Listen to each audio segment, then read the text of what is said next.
Hello, this is the G-Baby, and welcome back to Let's Play Xenogears.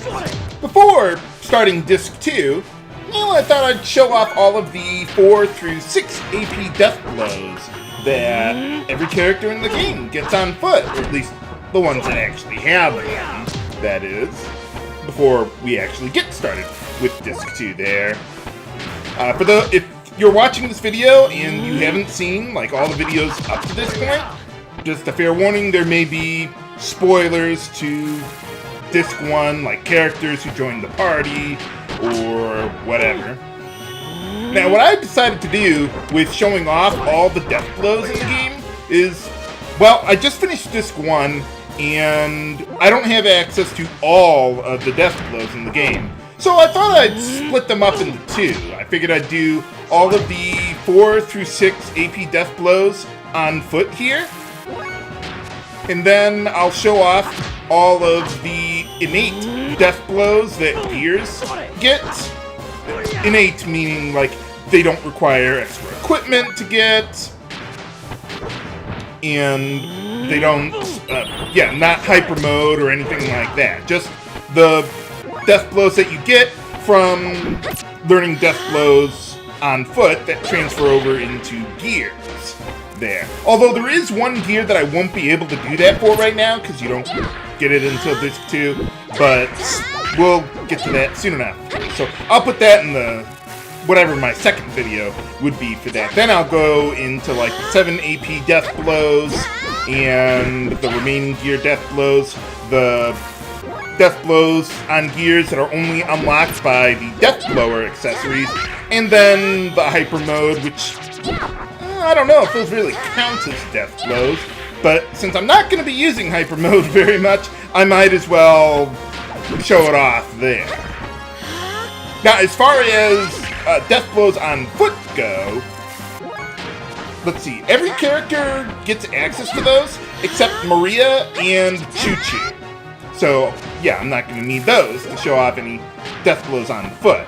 Yeah, for some reason, Maria, she does have Deathblows in gear, but no corresponding Deathblows on foot, oddly enough. And Choo-Choo just doesn't have any Deathblows at all. So, whether Choo-Choo is small or gear size. So, yeah, there's no point in going into that there. And I thought I'd also talk a little bit about how to handle what's to come in Disc 2 without spoiling specific events. So I'll stay away from storyline spoilers and stuff there, of course. Now, for those who did not watch the rest of the LP up to this point, for these Deathblows, the way they work is all Deathblows finish with a Fierce move, or the X button there. And then whatever buttons you press, or combinations of them you press up to that point, that determines what Deathblow you get. And the nice thing about all the 4 through 6 AP Deathblows is that if you perform the moves required for that Deathblow before you've actually learned it, you'll be able to eventually learn it. Even though they don't tell you how, or they don't show you how move experience works. So like the last Deathblow there, that was square, triangle, X, that would require an S1 move, then a T2 move, and then X in order to learn that Deathblow, and you'd have to use it a certain number of times. Now here, what I'm doing is, well, before I was just fighting really weak enemies so I wouldn't die, but in this case, I really have no choice. Citan is unique among all the party members in the game in that he's the only character who doesn't start out with a weapon, but then later acquires one. So, as a result, he gets totally new Deathblows when you acquire his sword there. And I got pretty lucky that they used their instant death on the other 2 party members while I was doing this. But yeah, so not only are the names of the Deathblows different, but they're also they also have completely different animations too. So in that case, I want to show both of those off there. But that said, with gear Deathblows, because you have, like, some characters will have, like, their regular gear, and then they'll upgrade to another gear that looks different, but in most cases, the Deathblow, or the gear Deathblows themselves, are basically identical, aside from the look of the gear performing it itself. It's the same power, other than, like, whatever upgrades you got for it. But, like, the name and the animation, that's all basically the same. It's just the gear that looks different. So, I'm just going to show one version of those. I don't want to show every single version of every Deathblow, because that would take forever to do. So, whatever I happen to have at the time to be able to show that off, that's what I'm going to be doing with that. And I had to wait until getting to almost the end of this one because, well, I didn't have all the characters to be able to show off all the Deathblows for. So, like with Bart's gear, Brigadier, by the time you get to at the end of the disc, you got Invari, so I'm not going to show the Deathblows in Brigadier there because the Deathblows are identical there.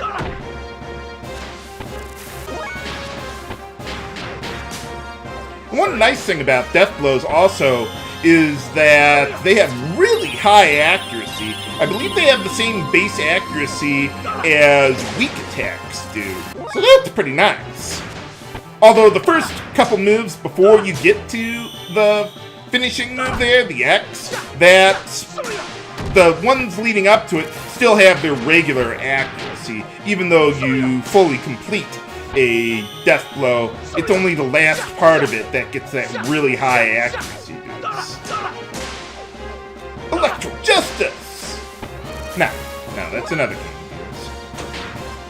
And finally, Rico gets some showtime.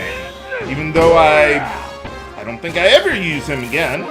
But he's there. We might as well show off what he's got. But yeah, the way Deathblow learning works in this game is, if you want to do it the simple way without having to know all the little fine details, basically just perform the moves, or the sequence of moves there to perform the Deathblow, although you won't actually perform it because you haven't learned it yet, but you just perform those moves and eventually you will learn the Deathblow, at least for the 4 through 6 AP Deathblows.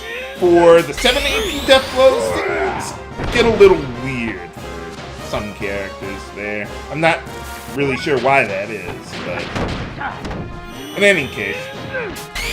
So, like, the way attack or learning Deathblows work and, like, different animations for the different moves is, like, for weak attacks, which are the triangles, you have 4 different animations of those. So, like, you'll have what I call a T1, a T2, T3, and T4. So even though they're all different, or they're all weak attacks there, they'll have different animations depending on when you perform them in the Deathblow. So, like, the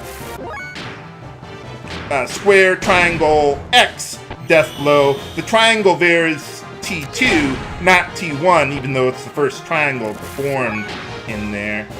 For strong attacks, which are the squares there, those have only 2 animations, so S1, S2, and fierce attacks just have the 1 animation, the X. Or if it's the final move there, it's, well, you don't actually get what we call move experience for the X if you actually perform the Deathblow, because you're not seeing that move animation there.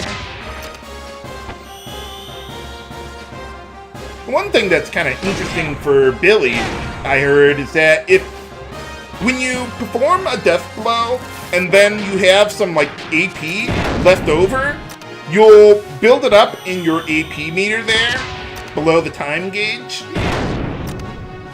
And if you perform Deathblows with a combo using AP like that,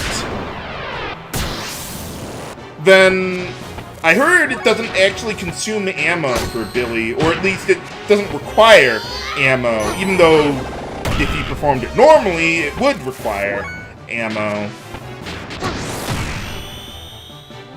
So yeah, with learning Deathblows, you accumulate move experience every time you perform a particular animation. So like T1, T2, T3, and then X there. And you have to perform each of those move animations a certain number of times in order to learn the Deathblow, and unfortunately, this is not shown in-game.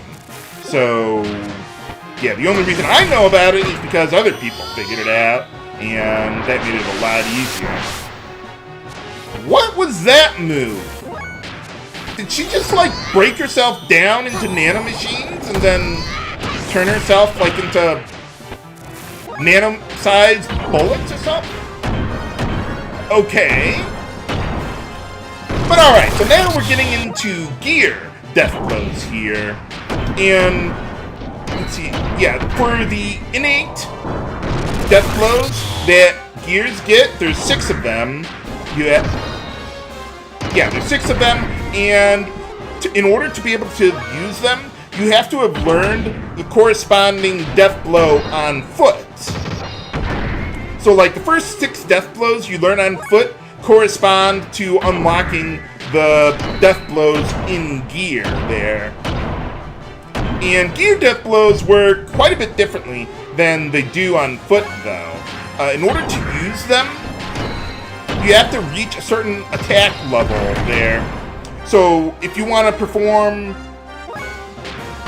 your first Deathblow, let's say like TT there, you have to, well, every time you attack an enemy, you'll gain an attack level, and then in the next round, if you already have attack level 1, you can perform either a TT or a TS Deathblow, and it consumes that attack level in order to perform it there. And all Deathblows in Gears, or at least the innate ones, use 2 moves for them. There's no, like, long, complicated strings of moves that you have to perform like you would on foot there. No, it doesn't work that way.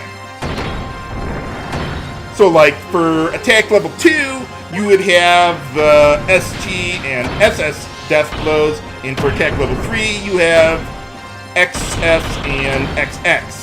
Or no, XT and XS Deathblows. There are actually other Deathblows that you can get in Gears without learning Deathblows on foot. That they require the Deathblow accessory or Deathblower accessories. But I'm gonna hold off on showing those until, like, after beating the game for a bonus episode there. I just want to kind of split up all the Deathblows so I don't have like an hour-long episode of just doing Deathblows. Now, by the way, one thing with Citan in his gear, one thing that makes Heimdall unique is that you can never get into hyper mode in it on disc 1 there. Unlike all the other gears, where once you have those limiters removed so you can perform 7 AP Deathblows, then you'll have access to hyper mode for all the other gears and stuff like that. But yeah, the thing is with Citan there, so you notice like when we were doing the Deathblows on foot there, and then like before, earlier in the game, he only had his fists, or hand-to-hand combat, and then he got the sword and he had different Deathblows. The same thing applies to his gear, but we didn't have access to his gear after he got access to the sword with what was remaining on disc 1, so I can't show those off here. So I'll show those ones off when we get into, after beating the game in disc 2, and we'll go into that when it becomes relevant. You do not have to relearn the Deathblows, though, when you get the sword for him. I like that move that Andvari was doing there, where it just grabbed the enemy and then just threw them all around like the Hulk or something. Puny god. But yeah, as far as Bart's or Andavari's Deathblows, the ones he has in his new gear here, yeah, I'm not going to show the corresponding Deathblows in Brigadier, even though the two Deathblow or the two gears look different. The attack animations are basically the same, aside from the gear itself there. And they're the same Deathblows, too. So, yeah, I'm not going to show both of those there. One other thing about showing Deathblows in gears is the reason why I'm fighting much more difficult enemies here is because if you are fighting enemies that are like humanoid-sized, they're not like gear-sized enemies, you can't actually perform Deathblows in gears because, well, you just poke them to death, pretty much. And it also has to do with the way damage is calculated, whether you're in gear or you're on foot there, and whether the target is on foot or if the target is gear size. Usually, if you're in your human or humanoid, if you're outside of your gears, you won't deal very much damage to enemies that are gear-sized. I'm surprised Billy's or Bernazio's ether gun attacks aren't dealing that much damage here. I guess that's because I didn't load him up with like triple power magic and an ether doubler. Because usually one of the things that makes Bernazio unique is his ether gun attacks before performing the Deathblow. They usually deal a lot of damage because, well, they're considered ethers there, pretty much.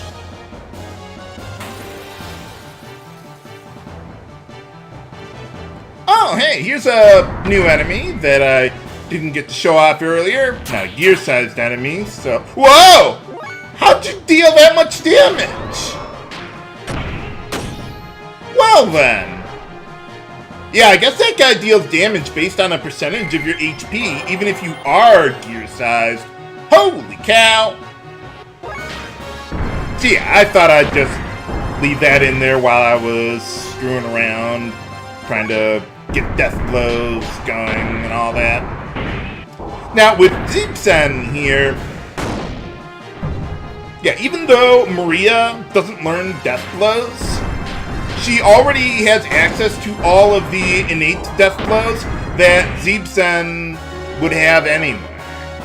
So you don't have to grind up for Deathblows or anything. It kind of makes her unique, although I usually don't really care about that because ethers are still generally the way to go, but it's there, and she is really strong too. I mean, she's not like, or Zeepsen isn't like Veers or Crescents, where their attack multipliers are not so great compared to other gears, so you generally would want to use like ethers there. Oh, Crescents is still pretty good too. Really fast. That's one of the things that makes Crescents really good there. Zeepsen, not so much, so I still use it every now and then. But alright, yeah, I think this is the first time I've been able to show off Crescents in battle, because, yeah, once you get access to her, you're basically heading off to Solaris, and you don't have any gear battles remaining in the disc now. Oh yeah, that reminds me, as far as Disc 2 goes, it's a lot more story-heavy than Disc 1 is. I mean, I think pretty much everyone who's heard of Xenogears is aware of the dreaded Disc 2. But, I mean, we'll be fine with that. I'll probably make episodes a little longer, so that way I can get through a lot of it more quickly, or at least per episode there, as much as I can. And, let's see, I think that's all the Deathblows that we can show off in Gears. But yeah, I mean, the start of Disc 2 is just really, really story-heavy, but then eventually we get back into the usual, okay, go through a dungeon, fight a boss, go to the next dungeon, and so on and so forth there. So, I'll try to get to that part of the disc as soon as I can, but I'm not going to make like 1 or 2 hour episodes to make that happen. I'll go a little longer, but I'm not gonna go insane over it. Over it either there. But did you invest in enough popcorn for Disc 2? Find out next time on Let's Play Xenogears. This is Ichi Bailey, signing off. Have a good day!